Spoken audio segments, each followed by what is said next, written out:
Praise the lord. హల్లెలూయా. ఈరోజు దేవుని వాగ్దానము పరిశుద్ధ గ్రంథము నుండి సామెతల గ్రంథము 28వ అధ్యాయము 3వ వచనం.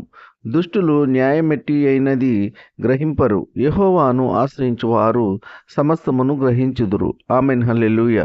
దావీదు కుమారుడైన సొలొమోన్ రాజు గారు దేవుని యందు విశ్వాసముంచిన వారికి దేవునిలో బలపడటానికి జ్ఞానము కలుగుటకు వ్రాసిన సామెతలు. దుష్టులు అనగా చెడు క్రియలు జరిగించేవారు, చెడు అలవాట్లు కలిగిన వారు, దేవుని ఎరుగని వారు, భక్తిహీనులు.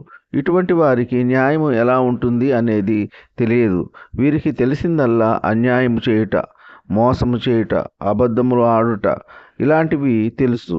న్యాయము అనేది వారికి తెలియదు. అయితే యెహోవాను ఆశ్రయించిన మనకు దేవుని యందు భయభక్తులు కలిగి ఆయన త్రోవలో నడుచుకునేవారు సమస్తము గ్రహించుదురు.